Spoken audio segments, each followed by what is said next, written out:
boa noite para todas vocês, né? Vieram quentar o fiozinho, sair de casa, né? Para escutar a palavra e aquecer o coração, né? Porque sempre a palavra de Deus nos aquece, nos enche de esperança e nos faz sempre refletir de novo sobre a nossa vida também, né? E hoje a mensagem que eu tenho preparado aqui para compartilhar com vocês é de João 15, de 1 a 5, que fala da videira, né? Vamos abrir João 15.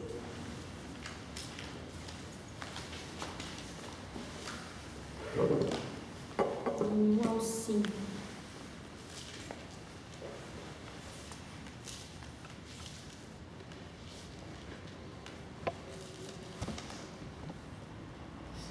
Passo a ler. Jesus, a videira. Jesus disse: Eu sou a videira verdadeira e meu pai é o lavrador. Todos os ramos que não dão uvas, ele corta, embora eles estejam em mim. Mas os ramos que dão uvas, ele poda, a fim de que fiquem limpos e deem mais uvas ainda. Vocês já estão limpos por meio dos ensinamentos que eu lhes tenho dado. Continuem unidos comigo, e eu continuarei unido com vocês. Pois assim como o ramo só dá uvas quando está unido com a planta, assim também vocês só podem dar frutos se ficarem unidos comigo. Eu sou a videira e vocês são os ramos. Quem está unido comigo e eu com ele, esse dá muito fruto, porque sem mim vocês não podem fazer nada. Então esse é o texto da videira, né? Eu sou a videira e meu pai é o agricultor. Eu pesquisei aqui na internet algumas frutas bem diferentes que tem no Brasil, mas que a gente quase não ouve falar, tanto aqui na nossa região pelo menos, né? Então assim, prestem atenção nos nomes que eu vou... Tentem gravar pelo menos um ou dois, tá? Que depois vocês vão precisar, tá bom? Então, olha só, eu pesquisei algumas delas. Ó. Quem aqui já ouviu, já viu, já comeu uma xerimoia? Bem diferente, né? Uma granadilha. Uma lixia. Essa já é um pouco mais conhecida, né? Longan. Longan a gente já ouviu falar, mas não sabe bem, não viu a fruta, ao menos, né? Já ouvi falar longan. Essa é difícil. Mangostão. Também não, né? Fisales. Essa sim, né? Pitaia também, né? Rambutão. Não, né? Romã. Essa sim, né? Itamarilho. Eu vou ler de novo, tá? Xerimoia, granadilha, lixia, longan, mangostão, fisales, pitaia, rambutão, romã e tamarilo. Tamarilo. 10 frutas que são brasileiras, algumas a gente conhece, né? A pitaia, mais conhecida, fisales também, né? Lixia, a gente provavelmente já comeu, né? Mas algumas a gente nem ouviu falar, não sabe nem como é que é a cor da fruta, né? Não sabia nem que isso era fruta, né? Então achei bem interessante. E por que eu trouxe essas frutas para vocês? Porque vocês vão entender ao longo da minha mensagem por que eu quis trazer. Então gravem pelo menos uma ou duas frutas, tá?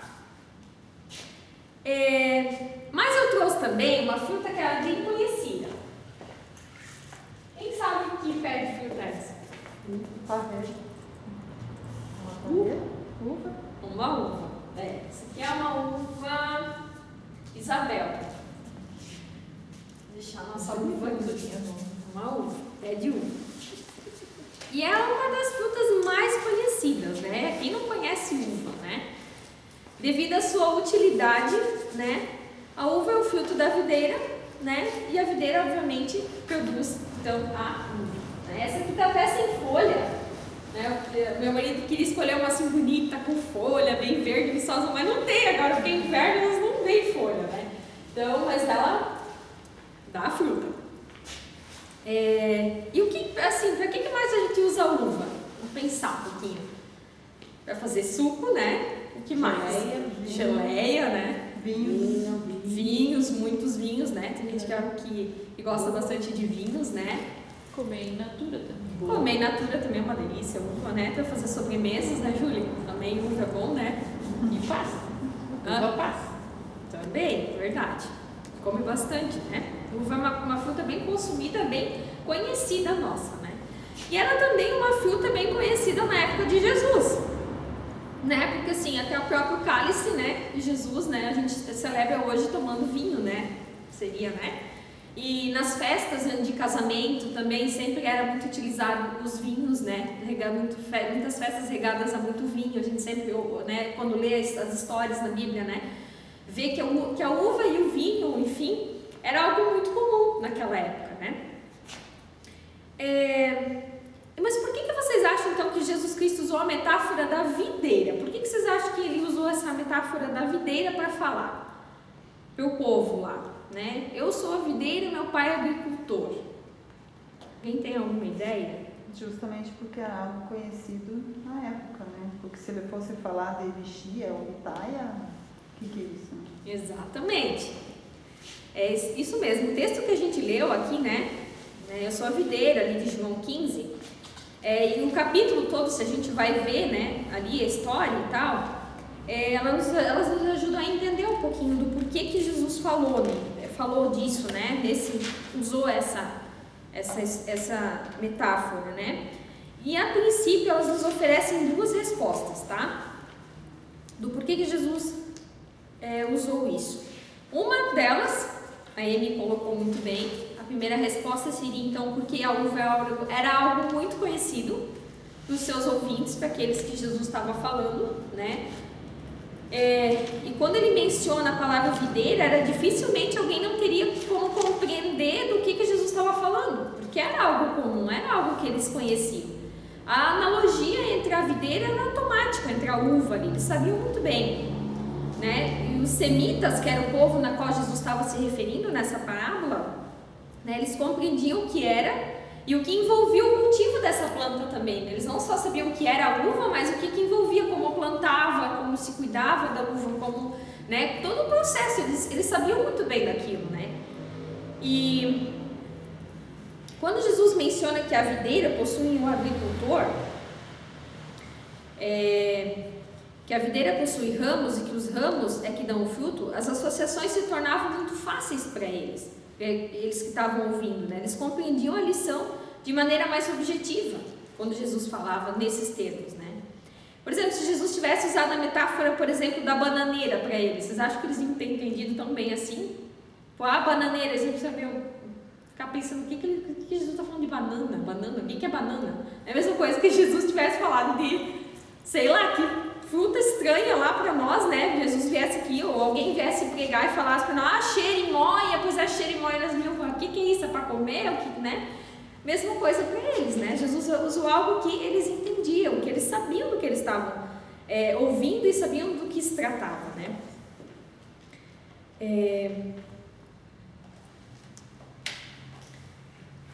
A necessidade de contextualização era uma das lições de Jesus Cristo naquele momento. Ele usava muito a contextualização.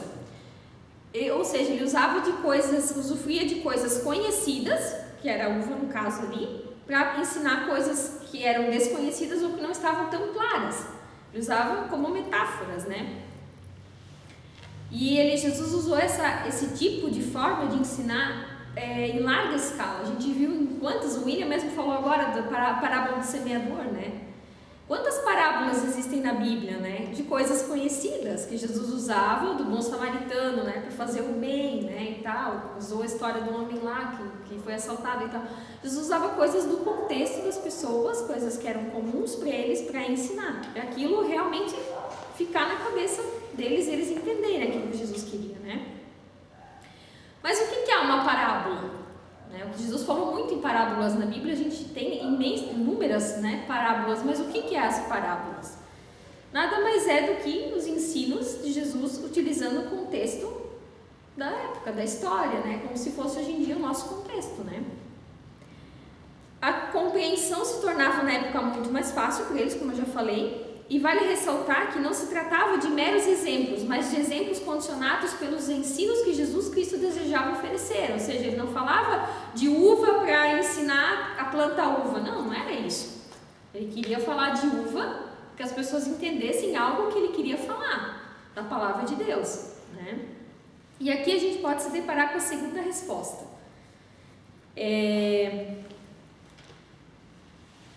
Qual será que é a segunda resposta? A Amy falou, já deu uma dica aqui, que a primeira era porque era algo que era conhecido.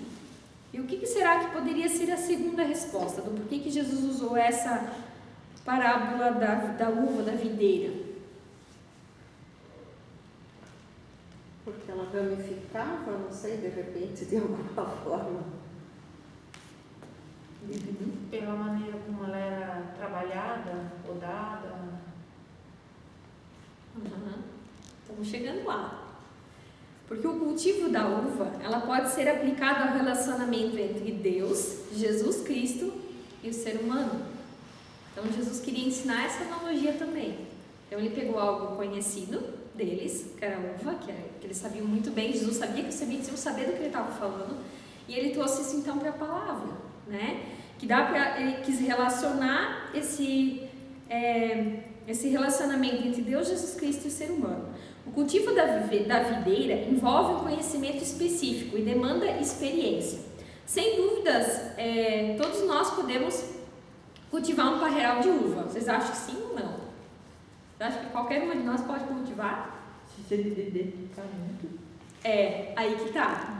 Né? A gente tem muita coisa que a gente aprende na nossa vida, né? Fazer tricô, crochê, eu sou zero à esquerda, né? Mas talvez se eu ir lá me dedicar, né? Talvez não vai ser tão fácil, mas se eu for lá, talvez eu vou conseguir, né? Bem que a Avenida falou, né? Tudo na nossa vida é assim, se a gente se dedica, a gente vai atrás, busca algo, a gente vai e consegue, né? Por que não aprender? Se eu gosto de tomar vinho, eu preciso tomar vinho, por que eu não vou lá e estudo? Talvez eu consiga, né? Desenvolver um parreiralzinho pequeno na minha casa, né? Mas é assim em todas as áreas da nossa vida, com tudo é assim, né? E algumas, obviamente, a gente vai ter mais facilidade em desenvolver, outras talvez não, né? A gente gosta mais, outras coisas talvez não. E, no entanto, o objetivo de Jesus Cristo era usar essa metáfora. Ele usou essa metáfora não para animar os ouvintes dele, as pessoas que iam ouvir dessa parábola, para plantar uva, que nem eu falei. Não era essa a ideia de Jesus, né? Era perceber que Jesus cuida da nossa vida e do nosso relacionamento com Ele, com Jesus Cristo, com Deus, Jesus Cristo e com o nosso próximo também. Deus cuida desse nosso relacionamento com Ele e com o próximo. E como é que a gente pode entender esse cuidado de Deus com esse relacionamento nosso com Ele, né? Deus, sendo o agricultor, é aquele que permite a existência da videira. Jesus Cristo, sendo a videira, é aquele pelo qual o ser humano tem a vida e os seus frutos garantidos. Sem a videira, a uva não existiria. Sem Jesus Cristo, quem não existiria? Nossa, né? Bem que a William falou, se Jesus Cristo não tivesse feito aquilo na cruz, né, por amor a nós não existiríamos, né? Sem Jesus Cristo, o ser humano não existiria. Eu quero ler João 1, de 1 a 3, para quem quiser abrir, vai falar um pouquinho. João.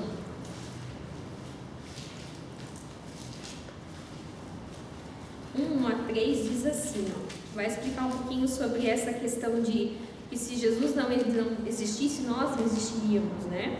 Não tivesse feito o que Ele fez por nós. Ela diz assim, no começo, aquele que é a palavra já existia, né? Ele estava com Deus e Ele era Deus e era Deus. Desde o princípio, a palavra estava com Deus. Por meio da palavra, Deus fez todas as coisas e nada do que existe foi feito sem ela, né? Então, ali no começo, aquele que é a palavra já existia, né? Ou seja, Deus já existia, né? E aí mandou Jesus morreu por nós, e aí a gente pode ter esse relacionamento com Ele, e aí a partir desse relacionamento Deus cuida de nós, né? O ser humano, ou seja, nós sendo o ramo é o galho onde o cacho de uva surgirá, é o incumbido de frutificar, ou seja, né? Caule sem a videira, o caule, fornecedor da seiva, os nutrientes, os ramos não teriam utilidade. Olha só, né? Como uma coisa depende da outra, né? Felizes os galhos, eu e você, que estão atrelados a essa videira, que é Jesus Cristo. Pois receberão dele todos os nutrientes necessários para viver e possuem imenso privilégio de serem podados e ajustados pelo agricultor que é Deus. Né? Então, se nós estamos atrelados a ele, nós frutificamos, né? E nós recebemos dele tudo aquilo que nós precisamos, todos os nutrientes, tudo aquilo que a gente precisa para frutificar, né? Mas será que sempre é assim? Será que sempre é assim?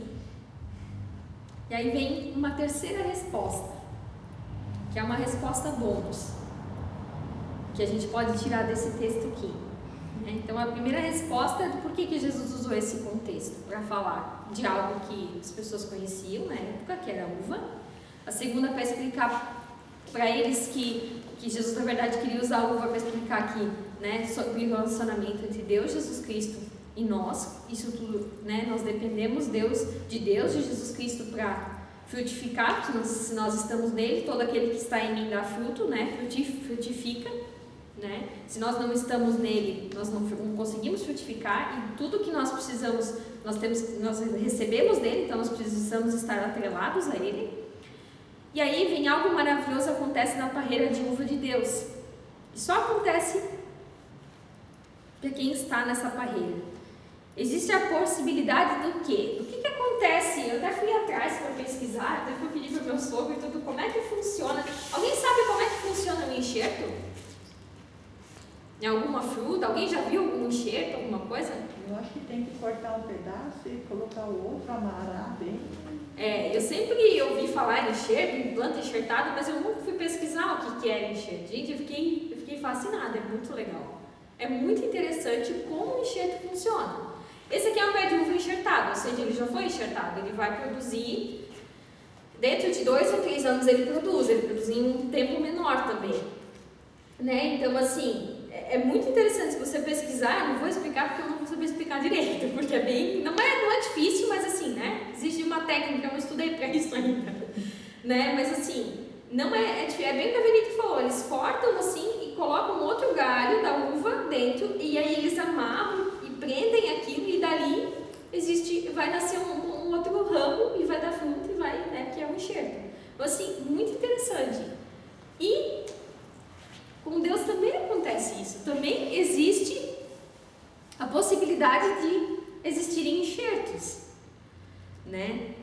E o que isso significa? Significa que não falta espaço para ser cuidado por Deus e nutrido por Jesus Cristo. Ou seja, qualquer pessoa tem espaço para todo mundo. Não é só quem já é de Jesus Cristo que vai frutificar, que tem acesso a esse ramo da videira, né? Não existe ramo que nas mãos do melhor e maior agricultor, que é Deus, não receba a possibilidade ou a chance de fazer parte da melhor parreira de uva existente no universo, a gente sabe que é a melhor. Isso só é possível pelo fato de a videira permitir.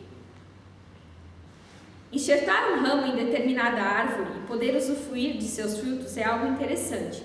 Porém, nem sempre dará certo no mundo biológico ou na fauna. A gente sabe que nem sempre às vezes os enxertos não pegam, não dá certo, mas há erro, está fadado ao erro quando o ser humano coloca a mão. Isso é fato, né? E não existe meio termo, pois como o texto declara, ou da fruta é jogado fora, né?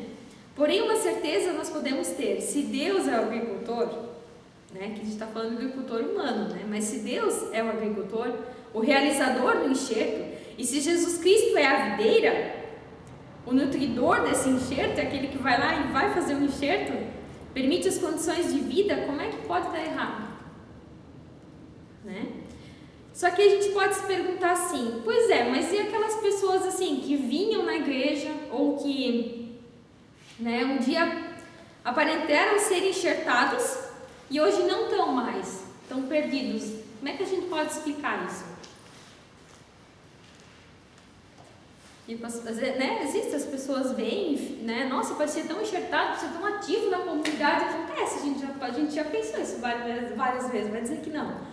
Né, a gente vê as pessoas vindo e tal, e aí pensa assim, nossa, aquela pessoa nem vem mais, nossa, parecia tão ativo, participava tanto, parecia tão enxertado, tão, né, firme, e de repente, cadê? Né? Onde que está como entender isso então? O versículo 5 do texto de João 15 vai dar essa resposta. Olha só. É aquele que não dá fruto, né, será lançado fora. Então, justamente como tu disse que está no 5, né? E eu nele, esse dá muito fruto, porque sem mim nada poderes fazer. Nada poderes fazer sem mim. E aí, por que nós ainda estamos aqui? Né? Por que nós ainda estamos aqui e estamos dando fruto? Porque existe uma palavra que precisa estar bem cravada no nosso coração, que é permanecer. Quem permanece em mim dá fruto. Quem não permanece. Né? Então, como entender? Essas pessoas não permaneceram, elas não quiseram permanecer, né, atrelado a essa videira. O agricultor não nos abandona e jamais deixará de nos enxertar quantas vezes for necessário na videira. Isso é fato. E aí que também está a grande motivação, a grande esperança nossa, que Deus nunca vai deixar, mesmo que a gente deixe Ele, mas Ele não nos deixa. Né? E sempre de novo existe, se nos arrependermos e quisermos voltar, Deus vai nos receber de novo. Né? Isso é algo muito maravilhoso, né? A permanência, por sua vez, é a maneira como aproveitamos essa ação de Deus para conosco. É como fazemos valer e testemunhamos diante dos outros ramos que poderão ser enxertados na videira. Permanecer está relacionado com testemunhar, com ser sal e luz neste mundo. Ou seja, permanecer é frutificar. Quem permanece em mim dará frutos. De novo, no versículo 5 ali, né? Então, qual é a nossa obrigação que estamos atrelados aqui, né? Que permanecemos, né? Ser testemunha diante dos outros ramos que podem vir a ser enxertados, ou seja, que estão vindo, que vão receber essa palavra. Ainda nós temos que ser testemunhas, sal e luz, né? Neste mundo. Para que o outro que vai vir e receber também possa frutificar como nós frutificamos. E aí vem a pergunta, será que nós estamos fazendo isso? Nós estamos sendo sal e luz, nós estamos testemunhando, nós estamos dizendo, vem pra cá, vamos frutificar junto. Será que a gente está fazendo isso? Né? Aí é a pergunta que fica. O ato de permanência é algo que flui através de nós, nos levando ao constante arrependimento e busca pelo perdão. Pois por nós mesmos nem enxertados seríamos, mas pela graça de Deus que frutificamos. E você já se encontra enxertado? Para a gente refletir. Por nós mesmos, nós nem enxertados seríamos, né? Como o Ina falou, né? Talvez alguém lá lançou a sementinha lá no nosso coração e a gente aceitou e está aqui. Mas e aqueles, né? Que estão vindo, ou se um dia a gente também se afastou, a gente também precisou ser recolhido de novo. Como é que a gente foi recebido? Será que a gente está enxertado de verdade, pronto para frutificar? Porque se não fosse pelo que Deus fez por nós na cruz, nós nem enxertados seríamos. Ou seja, a gente nem Deus ia dizer, né, não entra, mas não, Deus recebe de novo sempre. Só que o que nós temos que fazer? Arrependimento constante. Né? E busca pelo perdão de Deus, sempre de novo, para que a gente realmente possa frutificar, né?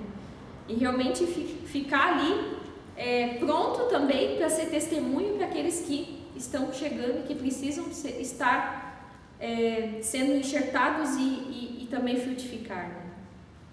Mas aí como é que tudo isso funciona na prática, né? No nosso dia a dia? Ser ramo é ser grato por Deus, é ver utilidade em quem muitas vezes diante do ser humano é visto como inútil. Diante de Deus, do mais sedentário ao mais saudável, do mais alto ao mais baixo, Do extrovertido ao introvertido, homem, mulher, criança, jovem e adultos, todos merecem viver e são levados a frutificar, pois os frutos são pressupostos pela ação Deus e nutrição de Jesus Cristo. Não pense que você é inútil em Cristo Jesus, pois todos os ramos dão frutos. João 15,5, de novo a gente volta para João 15,5. Todos os ramos dão frutos. Se ele está em Deus, ele vai frutificar. E não interessa quem for, né? Que nem de novo o William colocou ali, né? Não importa a pessoa, né? Às vezes a gente não dá nada para aquela pessoa, né? Pensar, isso aí é caso perdido. Não, para Deus não é, né? Para nós seres humanos pecadores, às vezes é caso perdido. A gente olha, não, isso aí não tem jeito, isso aí já deu tudo que tinha que dar. Mas para Deus, não. Deus, se está em mim, vai frutificar. Não importa, né? Quem seja a pessoa, mas tem que estar em mim. E aí é que mora a questão, né? Tem que estar em mim, né? Esses enxertos que Deus quer fazer, né? O cuidado do agricultor é um cuidado disciplinador. Ser limpo pelo agricultor envolve receber significativas alicatadas aqui e ali. Ali no texto a gente fala, né? Ele limpa, né, a uva, ele deixa ela bonita para fazer, né? Ele poda, ele cuida realmente. E esse é o cuidado que Deus tem com a gente. E é verdade, né? E esse cuidado muitas vezes ele dói. Ele não é um cuidado fácil, né? Tu vai lá receber uma alicatada aqui e ali, tu vai achar que isso é bonito? Aparentemente está parecendo bonito, mas dói, às vezes dói, na verdade. Às vezes Deus pega ali na nossa ferida e dói. Mas é para o nosso bem, porque Deus nos ama e Ele está querendo o melhor para nós, né? Isso nem sempre é fácil. Imagina se Ele deixasse a videira por conta própria.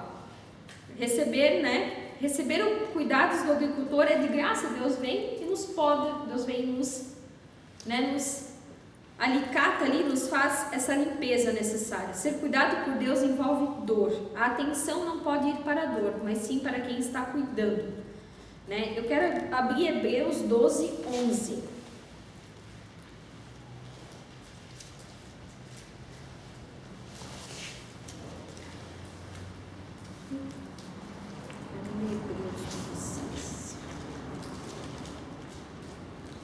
Lá em Hebreus 12:11 ele diz assim: quando somos corrigidos, isso no momento nos parece motivo de tristeza e não de alegria.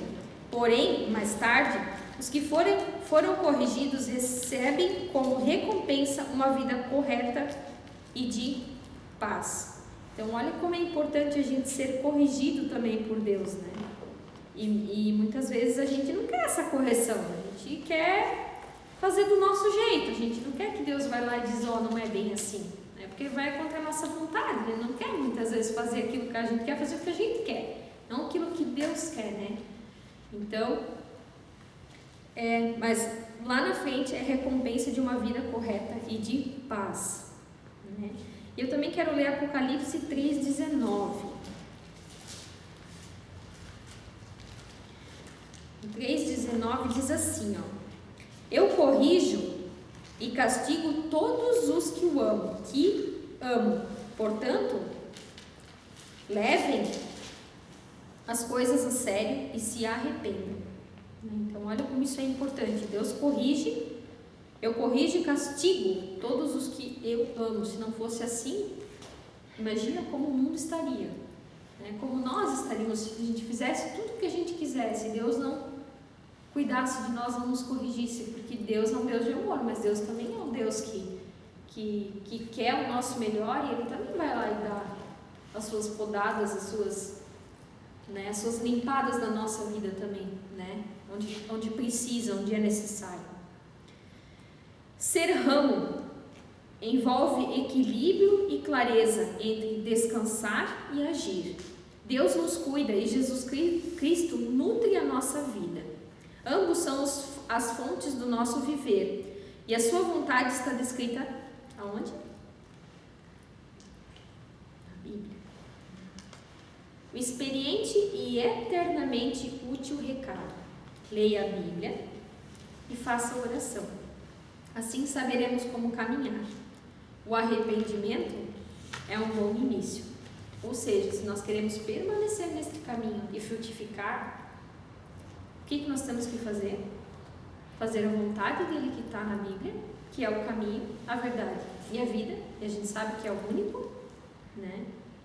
Ler ela, colocar em prática, fazer e orar. Assim a gente saberá como caminhar, ou seja, como dar frutos e como continuar adiante, né? E o arrependimento é um bom início, ou seja, sempre de novo nós temos que nos arrepender, voltar a Cristo, para que a gente saiba o caminho que a gente deve andar. E eu ainda quero ler Atos 3,19. Diz assim: portanto, arrependam-se e voltem para Deus, a fim de que Ele perdoe os pecados de vocês. Então, para que a gente possa dar fruto, para que a gente possa permanecer e ainda ajudar aqueles que vão vir a serem enxertados também ainda, nós precisamos saber que caminho nós temos que seguir, né?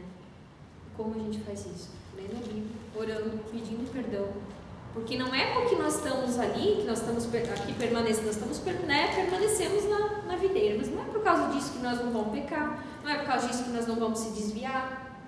Isso acontece, nós somos cristãos, falhos e pecadores. A única diferença é que nós sabemos aí de novo qual caminho voltar, porque é pela palavra, a gente sabe disso, né? Então, isso é o que eu queria trazer para nós hoje, né? Que a gente realmente pare para pensar um pouquinho na nossa vida, né? Será que a gente está dando fruto? Será que a gente está permanecendo?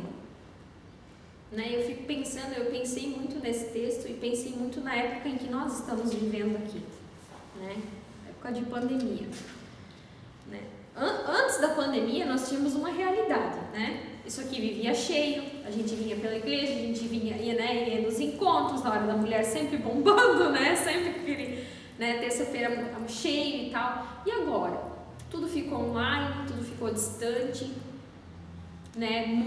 Eu tô falando isso por mim. É muito mais fácil eu assistir um culto do sofá da minha casa do que tirar a bunda de casa e vir aqui, sentar aqui para escutar a testemunha. Não é mais fácil? Vai dizer que não, né?